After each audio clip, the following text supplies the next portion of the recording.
Let's do it. You seem ready to roll. Oh, yeah. You're going to be Eeyore the whole time. That's your job. And it's a job I do well. I was just thinking that. I can't have two today. I can't have two Eeyores. I gotta have a Piglet or a Tigger. Come on. Yeah. Strap in.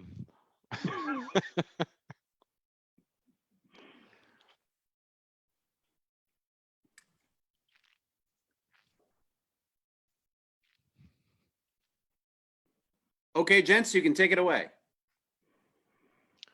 Let's give it just a minute and a half while people are loading in.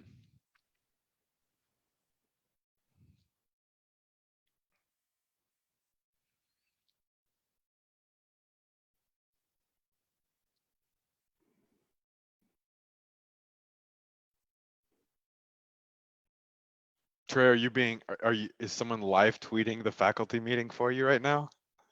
I was texting. The steam's not coming out of my ears, isn't it? Are you airing your grievances? Can you see it on film? Just, I guess it's the way your jaw is clenched together so tightly.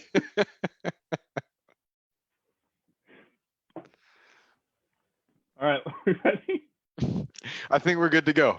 All right. Okay, so thank you all for joining us at Closing Bell. As a reminder, this is supposed to be a question and answer session. So I've got I guess an apology for last week. Last week we had Jason Lusk on, who was talking about kind of the economics of the U.S. meat system, how it's flexing, what are the implications of that. And we were getting like 7 million questions on the side there. And at one point, I kind of gave up on the questions. But the good news is today, Jason's not on. It's just Trey and me. So we will be much more able to less adeptly answer any questions that you guys have. I'm not sure it's that good of news, but we're going to argue more now, I think.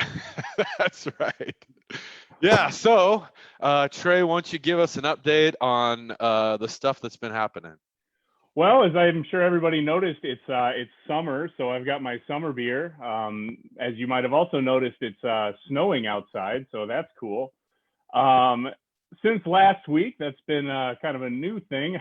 we thought we were past all of this, and yet here's some wonderful forecasts. That matters a lot for the fruit growers and especially the western part of the state. So don't want to go too far down the road on that, but if you're looking for kind of good information on what to do to deal with some of these freeze issues, the go-to follow person for me is Mark Longstrauth. They literally just posted an article on Extension like 2 or 3 days ago on what to do to kind of mitigate some of these issues. So I mean, this is a bummer, but it's also not the first time. So we have some really good extension resources on that. Can I just ask one question about that? Whether the shelter in place and social distancing stuff is making this. So you said we've done this in the past. I don't know the answer to any of this stuff, but is that making these responses more difficult, or do you not know? I have no idea. Okay. I mean, it's totally possible that it could, but at the same time, I mean, the data that I think we've all seen is that the social distancing stuff is less and less effective as time goes on. So the bigger question would probably be access to inputs, and I'm not sure exactly what inputs people are looking at there. If anybody wants to tweet at me and tell me, that's great. But or if you can plug it into the question and answer here, we can see it, I think, faster. So, you know, people are apparently a thing that people do that I just learned is they'll rent out helicopters to fly over their orchards to try to, like, you know, keep the air circulating and to prevent some of that frost and freeze. You know, this is all kind of new to me too. So like I said, follow Mark Longstrauth. He's going to be able to help you out on that a lot better than I could. So we've been talking, and the news has been covering like crazy processing capacity in pork and beef for the most part. So here is a blog post from Jason that was just yesterday. And the data comes straight from the USDA, where we're looking at kind of processing capacity as a percentage of last year. And if you'll notice, it looks like there might be kind of a flattening space here, where all of a sudden we're seeing maybe some slight increase in processing capacity in the U.S. It's unclear how we want to take that information right now and what that means for the long term, but at least we're not seeing this huge drop off any further as of this week. Again, and just so stuff changes all the time. Just so we're clear, this is percent change relative to last year. So a 0 means we're producing exactly what we produced last year. Something above means more than last year, and below means less than last year. Correct. So we're still not great, but I don't know. We're maybe seeing something like a bottoming out on this production capacity stuff. We're going to get into more of that later, but it's probably good to set the stage for where we are on processing capacity in the U.S. Okay, so a little bit more good news. So we've been talking about kind of increases in the trade restrictions across the country or across the world, particularly export restrictions, because as we said, export restrictions generally are a net negative for producers, and so that was the big push for some time, where it's now looking like, at least at some level, that that immediate response is being curbed in at least certain countries. And so let's just be a little bit more precise about that. Okay. Export restrictions in the countries that are implementing them drive the prices down domestically, but in the rest of the world, export restrictions drive prices up. So if we're talking about an export restriction of wheat in Kazakhstan, that would ostensibly drive prices up in the US. So if we're thinking about exporters of wheat from the US, that may be a good thing from the farmer's side of things. Yeah, right. So, it really does depend on exactly what export restrictions we're talking about. So, for example, in South Africa, the lifted export restriction was on wine, beer, and spirits, which again doesn't really help us much on the food security side of things. So these yellow circles are the circles that highlight where there has been kind of a significant lift of export restrictions. So red beans in Honduras, for example. If we're looking at Vietnam, this is a big one. So export restrictions on rice have been lifted. I think we even talked about that last week, about restrictions on rice exports. So at least at a minimum, some countries are starting to push back on the kind of knee-jerk protectionist measures that they were implementing. So I think there's two things there, which is that's great news that we're seeing some of these export bans lifted. But if we compare the bans that are being lifted, like, so if you go to the link, the Bloomberg, you don't have to, Trey, but if somebody went to that link, it allows you to hover over these and see what the export bans were and what were lifted. The yellow ones tend to be, with the exception of Vietnam, who's lifted the ban on rice, most of the other ones that are lifted tend to be on non-food staples, so maybe less relevant for food security, global food security. But at the same time, the point that the trend is that more of these are being lifted gives us hope, I think, that some of the more important ones, like the bans in Russia and Kazakhstan, will be lifted. So here are just four real quick that are more so in that kind of food security space, or kind of the big ones. So Romania is moving towards kind of lifting on wheat. Kazakhstan as it relates to flour and other grains, and then Vietnam with rice, and Ukraine with corn. And so that's that's at least some good news. I think we're all looking for some good news every once in a while. So at least I know you and I are. That's right. Is one that maybe we could latch on to. Keep it together, Trey. All right. Okay, so that was just a quick rundown. The unemployment rate came out today, but again, we've talked about this a bunch of times, that it's really hard to interpret some of these jobless numbers right now. Suffice it to say that things aren't great, but they might not necessarily be as comparable to previous unemployment rate numbers as they used to be. So Bart Watson, if you're looking for like a Twitter follow that would be maybe helpful, Bart had a nice helpful tweet as of this morning, I think, that they kind of walked you through exactly how that unemployment rate number was calculated. Again, don't really want to get into it because we've talked that one a fair bit. So every week, that's something that I think we're all looking at some level. Unless you work on Wall Street, because apparently that doesn't matter to Wall Street anymore. Let's go to the main debate of the day then. All right, it's fight time. So like the thing that I think has been coming up often is, and the pushback that I think everybody wants to understand is, what does this do to the future of the food system? You know, how people want to talk about, is it breaking? Is it changing? Are we doing well? Are we doing poorly? Could we do better in the future? And so really, I think the focus here is this kind of resiliency versus efficiency conversation that people are having. I thought it's also been a very dark few months, so I figured I would put up a very dark movie of so Batman versus Superman, efficiency versus resiliency, dawn of coronavirus. So dark movie meaning terrible movie. Is that what you mean? Well, both. It was very bad.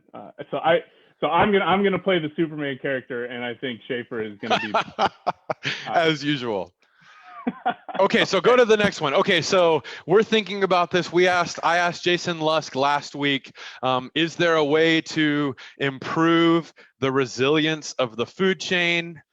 This gets to an argument that Trey and I have been having kind of all along, which was, what do we think the future of the food system is going to look like in a post-coronavirus world?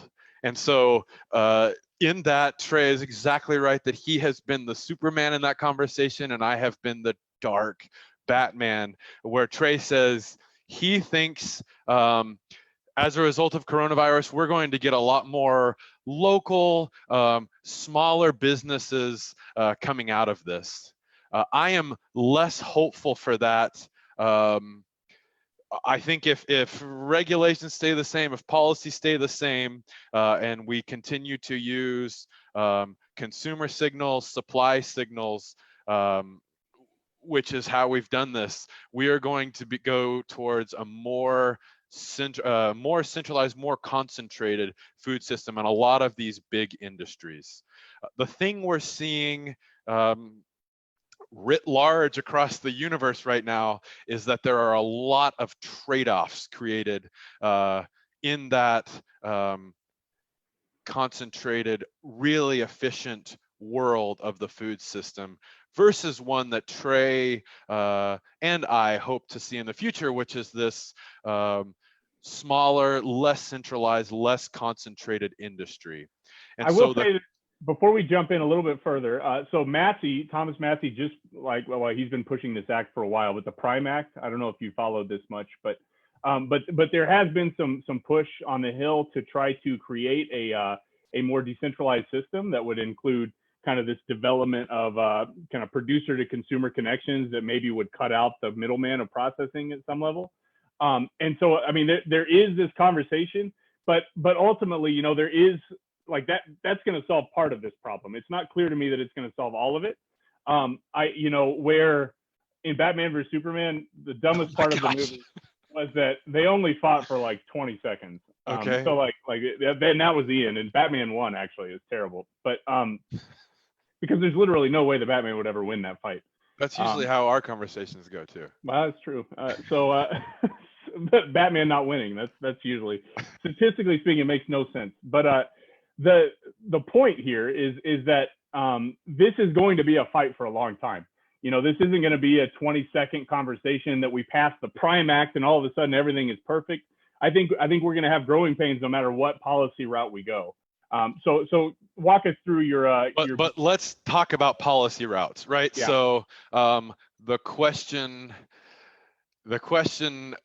how as a policymaker do I evaluate these trade-offs between whether we sacrifice efficiency for resilience? When I'm thinking about these things, the first thing I always do is try to take this to the world of a model. And Trey says he always hates all of my models, but Trey, you're going to have to just suck it up for the next few minutes, okay? 40 minutes probably. So let me characterize for you guys. And actually, before I do that, let me give one more disclaimer, which is I think one of the benefits and also one of the shortcomings in this style of thing is that Trey and I are talking through this stuff and thinking through this stuff in real time. So if in any part of this conversation you look at this and you think that is a half-baked idea, then I need you to know that that is literally a half-baked idea, right? This is just Trey and I thinking through these things. And so here is a model of how I'm thinking through that. And if you think that it's moronic enough, probably tweet at Schaefer, because he's don't well, actually just tell us that it's stupid. Yeah, just like for reals. And in the Q&A, I'm happy to be proven wrong for reals. So let's walk through this. Cool. So here is how I am characterizing this efficiency versus resiliency trade-off. So on the vertical axis here, I have characterized, or maybe I should say, I am thinking of the world in two scenarios. I'm thinking of the world in a scenario where there is, which is the scenario we live in most of the time, which is the non-pandemic, no catastrophe scenario. So just kind of the status quo life. I'm contrasting that with a world where we do have the disaster scenario, the pandemic scenario, which is the world that we're in right now. And so how do we regulate this market knowing that those two worlds exist? Trading the efficiency in the good world, where we want the lowest prices possible, versus the resiliency or ability to adjust more quickly and more stably in the bad world, which is the world we're in now. So on this figure, on the vertical axis, I have characterized the good world, and specifically the price of some meat product in the good world. And we know that we can characterize efficiency by thinking how cheaply can we deliver that product, a given product, to consumers. And so the closer down to the origin of this axis, that is the more efficient the system is in the good world, right? On the horizontal. So let me say it simply. Cool. So if the higher you go on this figure, the less efficient the system is, because the more expensive the product is. So like, think about a sandwich.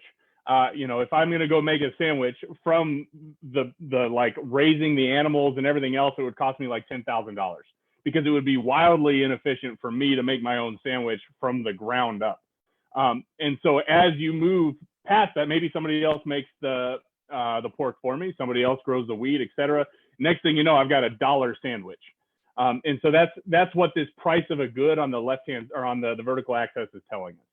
Okay, keep going. Yep, great, thank you. That helps. And then so on the horizontal axis, I've got the vulnerability of our food access in the bad times. So if we're in a scenario of coronavirus, which we're in now, the higher the risk of a food shortage, you'd see that further out on that axis. So I'm thinking about system resilience as moving towards the origin, moving westward towards the origin. The lower risk of shortage, the closer we are to the origin. Okay, so that's how I am characterizing the trade-off in the two worlds. Yeah. So the dream would be that we're right there on the origin. We're right there where those two things interact. Dang right. The best of both worlds. Zero risk. So a totally resilient system and a totally efficient system. Right. Unfortunately, that's not how life works, right? We have to make trade-offs. So once you go to the first one. Okay, so this first bubble is how I, in my mind, am characterizing the current U.S. meat system. Where you've seen and Jason talked about the big ad that Tyson took out saying the food supply chain is breaking. And I think the point there, we've all talked about the scarcity of meat in the system. the point there is that the economies of scale in the meat industry, the incentives in place in the meat industry are pushing us towards this more efficient system, And we've seen, to our surprise and also detriment, that creates a really unresilient, inflexible, vulnerable system. So I am calling the current status quo of the US meat industry an efficient game of whack-a-mole, where efficient should be in quotes, meaning that this system in the US is really efficient.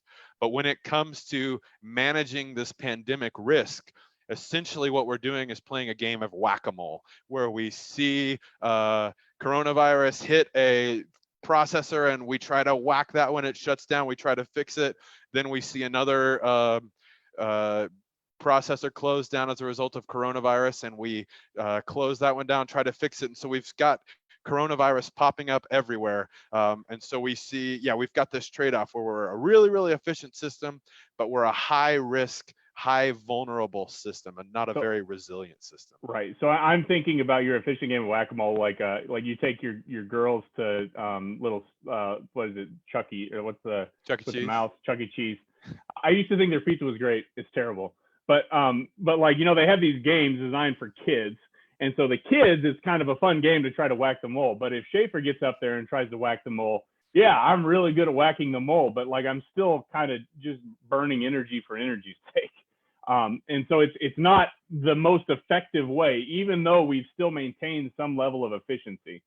Again, efficiency meaning that the dot is low on this scale. In the good world, the world where we don't have a pandemic, we get cheap prices. In the bad world, it's catastrophic. That's what this is saying. Yeah.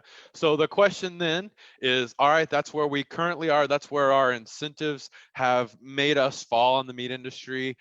How do we regulate, or I guess the first question is, where do we want to be on this scale? And knowing where we want to be, how do we get there? And so we could kind of look at how the different policies we've seen enacted, how they affect this. And so the current or the most recent thing I guess we've been seeing are the CDC guidelines coming into effect. And the question is, what do those do? And so just as Trey showed earlier, we saw as these guidelines are being imposed, these plants are reopening. We're able to produce some, but we're still not able to produce at full capacity, which means we've got a slightly more resilient industry. So we've shifted towards the origin on that risk vulnerability space, but it's also now more costly per unit of meat to produce in this space. So we've shifted some way away from that efficiency. And so the trade-off, whether that's a good thing, is certainly an empirical question. My guess is that it's sort of a no-brainer that this is a good movement we've made here in terms of improving worker safety, improving the resilience of the system with the loss of some efficiency. But the loss of the efficiency is this. See, notice the dot got higher on this figure. And so like, even though, yes, we are doing better in terms of creating a resilient system, but it did cost us money because the system, the processing facilities were set up to do the bad one. And then you have the good, and then the good and the good, right? So like a totally efficient system in these processing facilities would be bad according to the CDC. So we're losing at least some type of processing capacity with these new CDC guidelines, which is a good thing, but also it is losing processing capacity. We should have thought of another word besides good, because we're just saying the word good over and over and over. Okay. Okay, so we've got a question. Would this work better plotting events on a quadrant graph? Efficiency, inefficiency, disruption, stability. I guess it matters what we're looking. Yeah, that's right. So we can think about a different way. You can do some sort of not a SWOT analysis, but you can talk about it here. The benefit of this, I guess, is that we're thinking about it along a continuum rather than some discrete options. So that's the CDC guidelines. What are some other things that have come into effect? You wanna talk about this, or do you want me to say some stuff? Go for it. This is your figure. I'll let you drive and I'll criticize. Yeah. So this was just yesterday. We saw that Trump appears to be going the Teddy Roosevelt option. And by that, I mean, if you're a historian, you'll know that in the early 20th century, Teddy Roosevelt saw the exact same thing that we're seeing here, which is a highly concentrated meat packing industry. Teddy Roosevelt said, this is not good for farmers, this is not good for consumers. And so he went and he tried to break them up to make sort of what Trey is envisioning, an industry of a lot smaller or medium-sized producers. It's not exactly what I'm envisioning, but yeah, no, it's yeah. That would be the route that so if you go read Maureen Ogle's book called In Meat We Trust, which is I think a great read. She talks about how we've all heard of The Jungle by Upton Sinclair. Teddy Roosevelt actually used that book as leverage to push toward this kind of antitrust system where he was breaking up these big packers and hopefully creating smaller packers everywhere. And it's not clear to me that it actually worked that well. What do you think, Schaefer? Well, let's get to what's happening now first, which is just yesterday, Trump asked the Department of Justice to essentially do the same thing, right? To look into the fact that the meat packers are using market power or are concentrated, and that's one of the reasons why prices are splitting, right? That we see the prices on the farm gate go down while the prices in the stores are going up. And so if this investigation was successful and found antitrust violations, that would lead to what Trey's, or something similar to what Trey's alluded to, which is a many more firms, each producing less efficiently. So why is that true, that they would produce less efficiently? Because of the huge economies of scale, right? So what does that mean? Well, why don't you go for it, man? I mean, but you're so much better at using big words.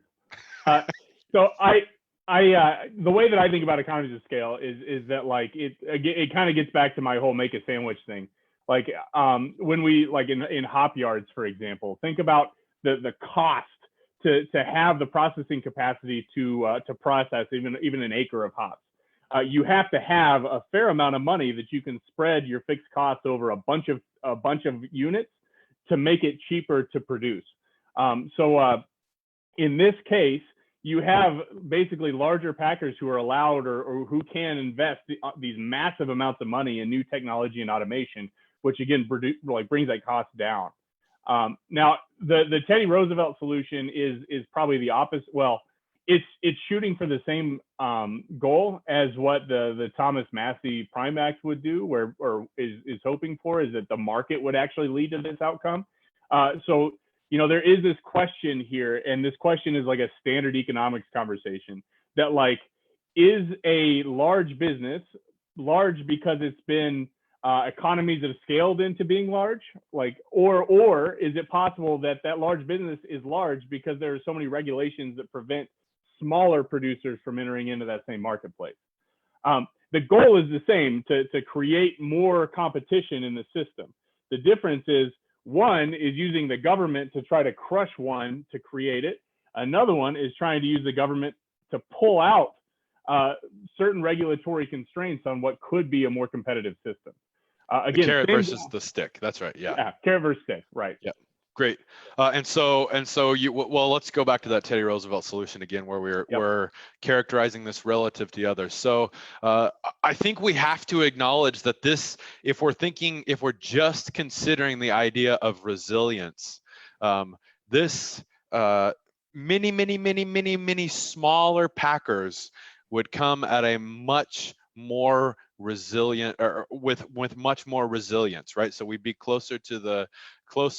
we'd be going towards the axis on the horizontal axis. And I think we're seeing that not in the US, but in other countries. So I was talking to my friends from England the last few days, where they have kind of the night and day different system to the US, where when we talk about beef here, hugely concentrated, a small number of facilities processing a whole bunch of the meat, a huge share of the beef eaten in the US. UK is exactly opposite, where we've got a whole bunch of very, very little abattoir or slaughterhouse operations. I can't speak to causality, but if you look at what's happened in the UK versus the US, they haven't experienced these same meat shortages. They haven't experienced the same number of packing slowdowns, and they haven't experienced the same wedge between farm gate and producer prices. So I think it's hard to argue that is not a more resilient system. Of course, it comes really, really, really importantly at the cost of efficiency. It's a more expensive system. Exactly. Yeah. So and you can do that. You can make that same comparison with the UK and the US, again, where the price of meat is so much cheaper here in good times and bad than the price of beef is there. So we're, again, there's this big trade-off between our status quo when we're not in a pandemic world. What do we want the food system to look like? What do we want in terms of the cheapest animal source protein available, versus what do we want the system to look like when we're in the midst of a catastrophe like now? So what would that do to like the farmer's share of the dollar? You know, everybody likes to talk about the farmer, like, you know, I've even got a paper where, like, if you look at a beer, how much of that dollar you spend on your Michigan beer actually goes to hop and malting barley producers, and it's super small. So what would this do? There's two aspects of that again. So the first is the dollar is a bigger dollar, right? It's not a dollar to a dollar because it's a more expensive thing to get from farm gate to the end. The second issue is concentration and market power, right? So if it's a more expensive production process to get from farm gate to the end of to the end consumer, and that's reflected in the price, who cares what share of that food dollar the farm's getting, as long as it's the same actual value as they're getting at the US, right? So if everything is perfectly, what's that? They would care, but they maybe shouldn't, is what you're saying. Well, yeah, that's right. So if everything is being cost at marginal cost, or price at marginal cost, that shouldn't matter. At the same time, the question is the more concentration leading to monopolistic and monopsonistic power, so that the processors are getting profits on top of those costs of production? And that's where your question of the food dollar becomes a bigger issue.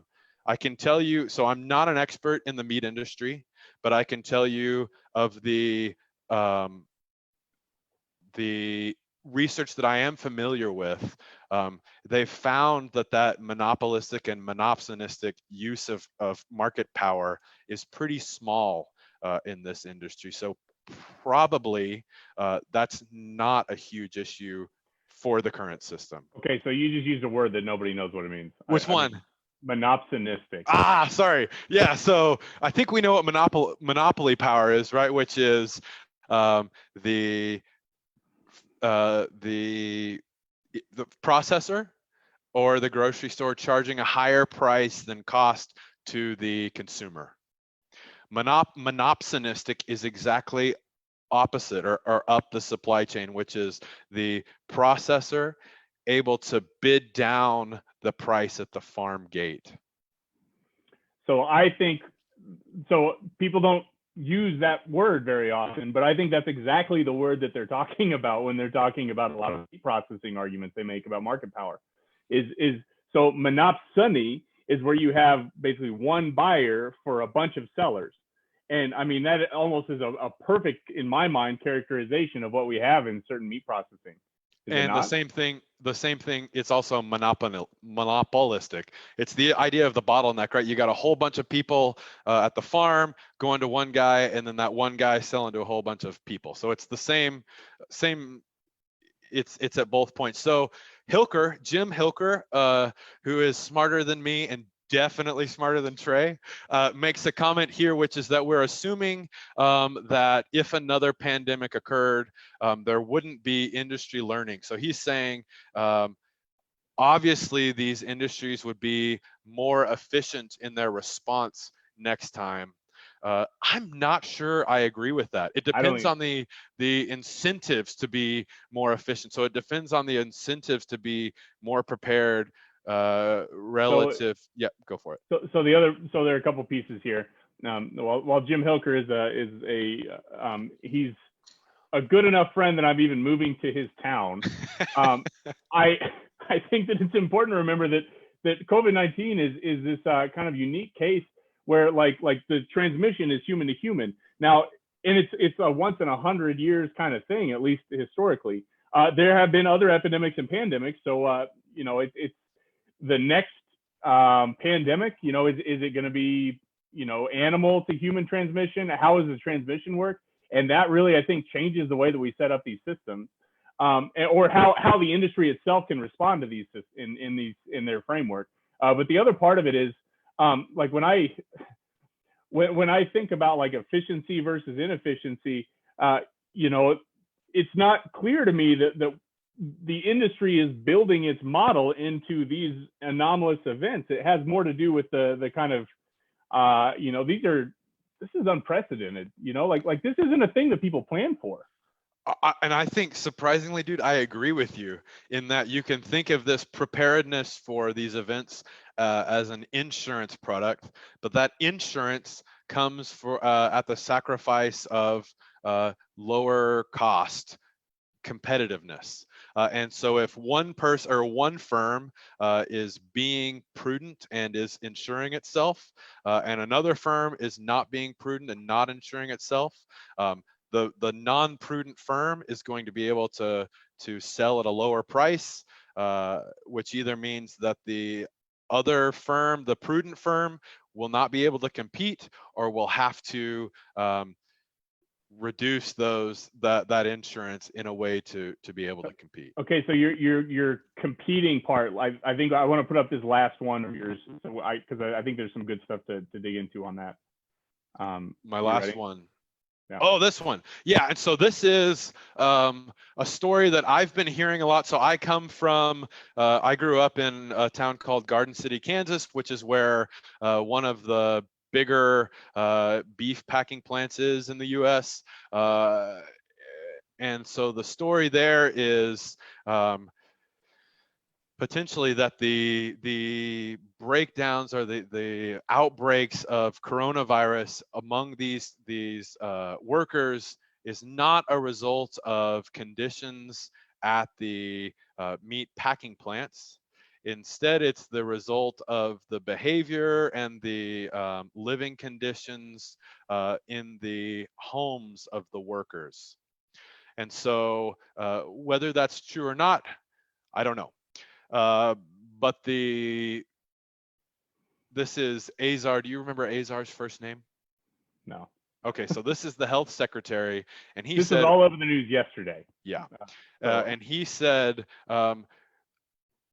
he believes that story is true, that it's not the conditions at the packing plants, but it's the home conditions and the way that people working in the packing plants live their lives. That's the thing that's spreading coronavirus. And so he says, I know what we'll do. We will send increased numbers of law enforcement in these communities to better enforce social distancing in these people's homes, in their communities, and to make sure that they continue to go to work. And regardless of whether it's true, regardless of whether the transmission is happening, I just want to make clear that this is absolutely the worst trade-off you can make here. So I'm calling this the gun to the head solution. where the idea that we're essentially forcing these workers to continue to work. Not even that hyperbolic. Yeah, go for it. We're not even forcing the workers to continue to work. We're just, because they could choose not to work, like it's not like they could just say, but now we're just literally putting more law enforcement on the streets, making sure that people aren't talking to one another too closely. So from one sense, if you could enforce it, which again, let's go tell me where you're going to find like a bunch more law enforcement to just dump into these towns. But even if you could, and that's why, in terms of risk, we've reduced the risk, but now we've got this price problem where now you have people who don't want to work there. Like, I mean, that's right. So it was a jarring suggestion to me. You've increased the labor cost hugely because of the fact, well, for two reasons. One, nobody wants to be forced to go to work, wants to be policed at gunpoint as a result of their occupation. That is especially true for meat packing plant workers, considering the idea that many of them are, well, a huge share of them are non-whites, right? And if we look at the idea of police brutality in the US, it's pretty fair to say that has fallen along racial lines. A lot of them have questionable legal status, or at least have relatives of questionable legal status. And so if you're going to up the law enforcement in these communities as an effort to ensure the resilience of the food system, I honestly can't imagine a worse policy in terms of the trade-off for efficiency versus resilience. So, okay, so there are many pieces of this, and we don't have to, I hate to even dwell on this policy because like I don't think we live in that country, but the big piece here to me is that like if you do implement these types of policies, the people who can find other jobs, which not everybody's going to be able to find other jobs, so this would be a dystopian society, but the people who can find other jobs are going to, and they're going to be basically a higher cost of wages to bring in the people that they would need to maintain these systems. So as that cost goes up, notice on our figure here, the price of that good has increased. So we live in a world where you can buy things from all over the world, right? So actually, this is interesting to me, but I think pork exports from the United States to China have been were pretty strong in March. So there are options to buy products from other countries. So if you raise the cost in the United States, what's going to happen is all of our production is going to ship somewhere else. And so, I mean, it really wouldn't even work, is the thing. It's not clear to me how you could even create or build a system on this, even if it like setting the morality of this aside, just from like an evil selfless economist or selfish economist model. It wouldn't work. So again, not a great policy. And I just want to point out that Felicia said something really insightful about the transmission of coronavirus. She's much more, this is Felicia Wu, who is a public health guru who was on the show a couple weeks ago. Felicia, would you mind posting your comment into the question and answer portion so that I can share that with everybody? If it's just in the chat, it only comes to the panelists. So her point there is it doesn't actually matter where the initial infection happens. If these people are in the same enclosed space for hour after hour after hour, it would spread in the packing plant. So Alex and yes. Trey, thank you. I did try to put this in the Q&A, and ever since you listed me as a panelist 4 weeks ago, I haven't been able to. so I keep showing up. I can't be a normal member of the audience anymore. But well, this is better. Why don't you just talk? All right, thank you. What we understand now about the transmission based on recent papers in Emerging Infectious Diseases, the journal, is that even if the workers are not standing shoulder to shoulder as they are in meatpacking plants, even if they're sitting at separate desks, as long as they're in the same enclosed space for hours on end, transmission is going to occur. There's going to be a certain, and this is rather alarming news, but a perfect example of this was a multi-story building in Korea, which was a call center for people asking questions about how to deal with a pandemic. All of the individuals on the 9th floor of that building became ill. And they were not standing shoulder to shoulder. They were sitting at their desks, but they were spending hours in the same enclosed space. There did not appear to be transmission through touching the same elevator buttons or from handling the same door handles. Rather, it was just that they were all in that space, all breathing the same air for hours on end. So who is to say where that one initial case came from? It might not have been from the families. So just to blame the families and to make this into a cultural issue is just inappropriate on so many levels. That transmission can occur so easily as long as they're spending hours in that space. So it's something that we all need to think about later based on the types of businesses and other situations in which we find ourselves. That's all. Thank you. And so, Felicia, I know you're doing a million things, but I think it's totally fine if you'd like to stay on and continue to talk with us. So now I guess if you go to the next one, Trey, which is, okay, we've seen some of the policies that are being considered here, which are primarily regulatory in nature, the increased worker standards, which we think is probably indisputably a good thing, right, in terms of increasing the resiliency of the system, increasing worker safety. We've seen the antitrust solution, which there is some argument for, in the fact that we haven't seen as many outbreaks or clusters in the UK example relative to the US example, but obviously that comes at the result of higher prices in non-pandemic times. And then we've seen, I think, the inarguably wrong solution, which is the gun to the head solution. All of those are sticks, right? These are all regulations which make it harder to produce or harder to respond to incentives, existing incentives in the supply chain. Can we think of alternative ways to incentivize resilience, which come at less of a cost to efficiency? This is the $1 million question. So how do we with carrots get to where I think people want to go in terms of increasing the resilience of the system while simultaneously keeping some type of, keeping prices low, allowing you to buy what you want for the limited amount of money that you have.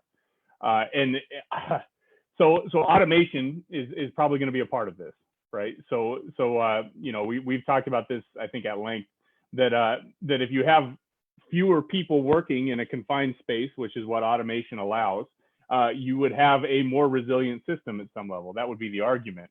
My pushback on that argument, though, is that the more of a system that's built on technology, automation, the more specialized your labor becomes. And so, because maybe you could run a whole facility with just like 3 people, great, until those 3 people all get sick at the same time.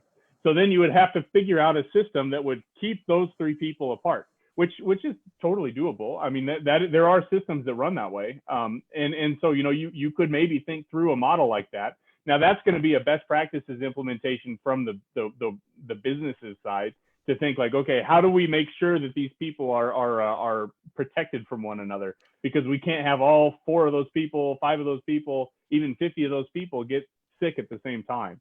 But let's go back to Felicia, because she has a comment that I think addresses exactly this. Okay. So actually, based on what you were just talking about and some of the questions that I saw pop up in the Q&A, so thank you for your great questions. One of the questions had to do with, then, does a reduction in workforce matter or not matter? So that's an interesting question. This one has to do with of course, the more people that you have in a space, the more likely that one of them, at least, is going to be infectious. By the way, I'm not saying infected, I'm saying infectious, because it's possible to be infected but not to transmit. So infectious means that you actually have the possibility of transmitting the virus to somebody else. Is that different than contagious? That's the same thing, Alex. Okay. That's a great point. So infectious and contagious can be used interchangeably, but infected and infectious cannot be. So for a bit of technicalities. So a reduction in the workforce reduces the probability that you will have an infectious person in that enclosed space. But your point was well taken to the person who asked the question, M. Gallo, because it's a question of what's more important is actually that the people don't necessarily spend hours there on end, because the more time you're spending in that enclosed space where somebody may have sneezed or coughed or even just been talking and breathing, they're putting out a certain number of viral particles into the air all the time. And the longer you spend in that space, which is ventilated, so it's actually circulating the air, so it's spreading to all parts of that enclosed area, the more chances that you will increase your viral load. So this is a term from virology and epidemiology. You actually do need to inhale, or in other cases of other viruses, ingest a certain number of viral particles before you actually become ill. The longer you spend in that space, the more and more your viral load is going to increase.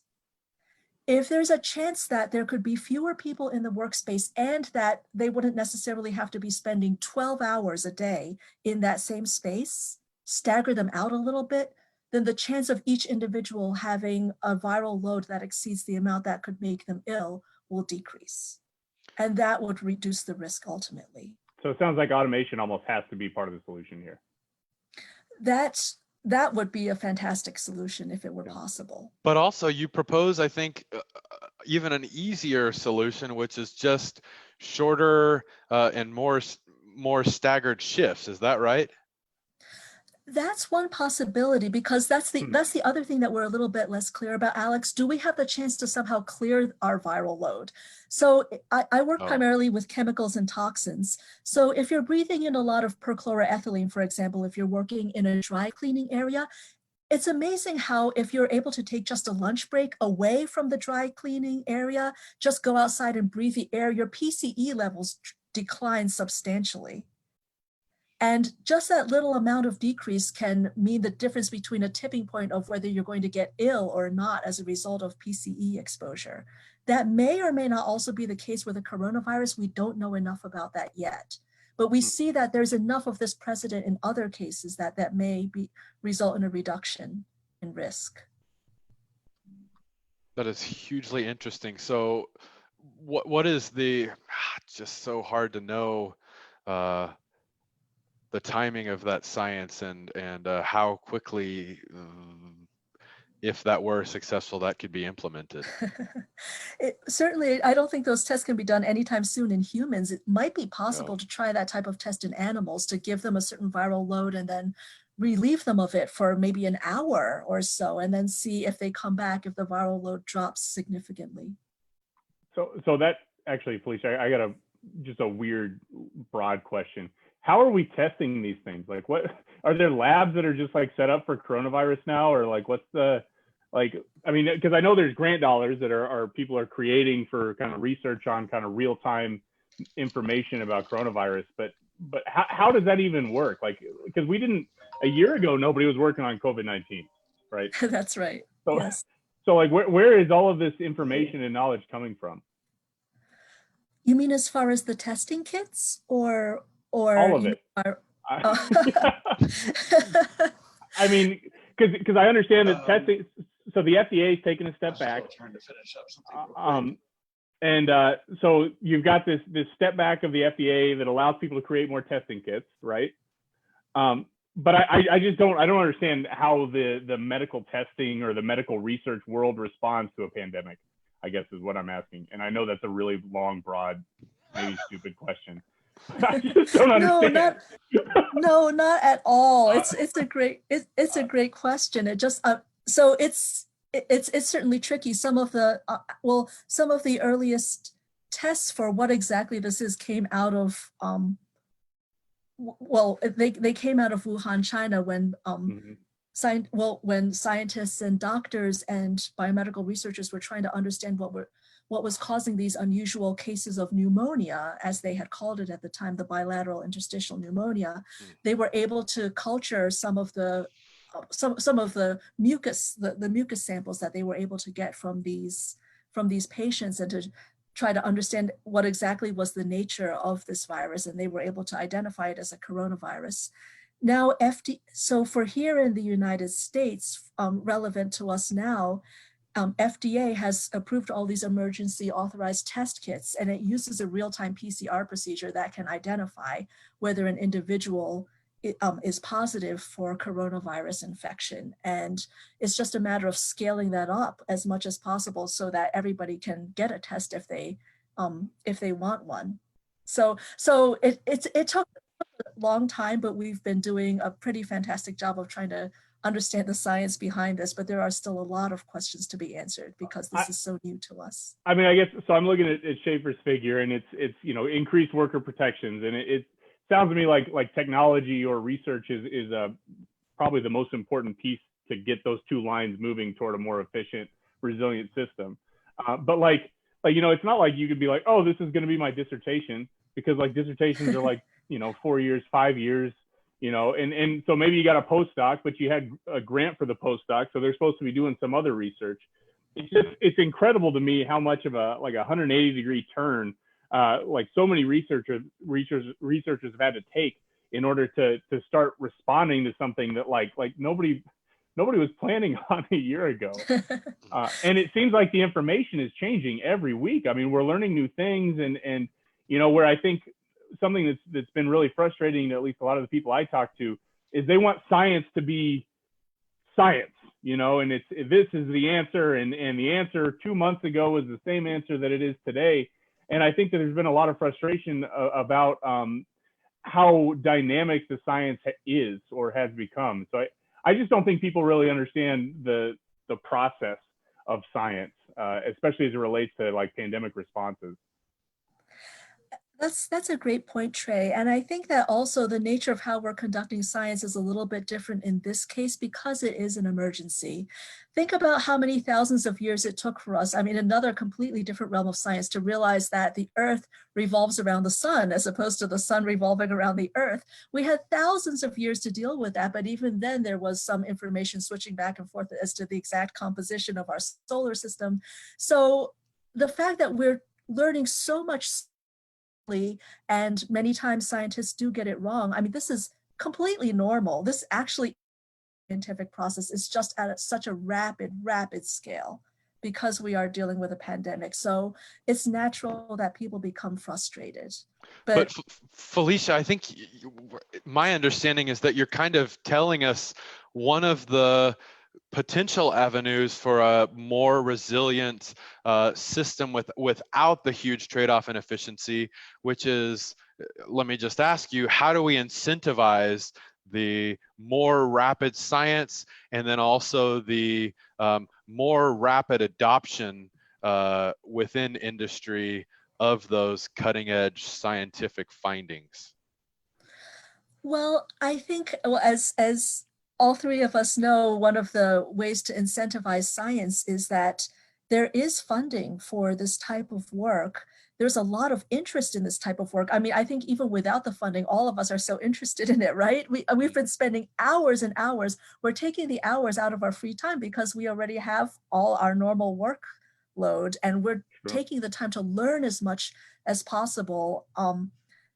There is a lot of interest, both from the perspective of scientists' interests, economists' interests, and also that funding agencies recognize that this is something that's very important. So they're rapidly mobilizing those forces to make it available all across the world, which is really encouraging. As far as industry adoption, I think there's an interest there too, because there are obviously a lot of business-related interests in making sure that we can return as normal. And part of the way to do that is to protect workers. Part of the way to do that is to make sure that the customers themselves are healthy when the clients are healthy. So there are many, the great news is that coming back to the beginning of your closing bell today, if there's good news, is that all of us are motivated on the scientific side, on the business side, to work together to come up with solutions. Yeah, well, that's a very nice sentiment. I sometimes I think if you spend too much time on social media, you don't think that we're willing to work together. So I mean, I think that none of us like this. This is not fun for anybody. At least I don't think it's fun for anybody. I hate this. I'm so tired of doing coronavirus stuff. I know we're all there. No, I promise I'm tired of it.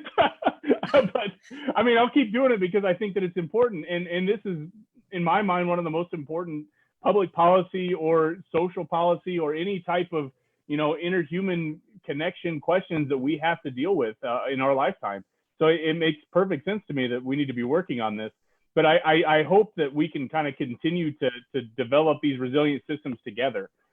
When I think about Schaefer's model here, if you look at the top two ones up here, heavy-handed government solution, heavy-handed government solution. Now we're starting to get into something that's a little bit different, and so trying to understand how we kind of, work together without trying to bring the hammer on to producers who also want to deal with this crisis, I think it's an interesting, it's an important point. And I think maybe we haven't highlighted it well enough. So I appreciate it, Felicia. Oh, my pleasure. And so I guess it looks like it's 4 p.m. So we're it's time to end. I do want to let you know that this is or was supposed to be the end of Closing Bell. So we had initially done a 6-week thing, but the good news, or maybe unless you're really tired of us, maybe the bad news is that we have decided to do it for another 6 weeks, same time, same day, and the same exact link. So hopefully we're making some progress in terms of how we're thinking about this and how we're interpreting what's happened, and hopefully we can continue to do that for the next 6 weeks. And hopefully we can keep bringing smart people on, because otherwise you and I are screwed. We should just be quiet and let Felicia come on, man. That's much better. So. No, I'm learning so much from you both. It's been a real privilege. Well, thanks for joining us. All right, everybody. Well, thanks again for tuning in. I'm out of beer, so I got to go pick up another one, but we'll talk to you next week.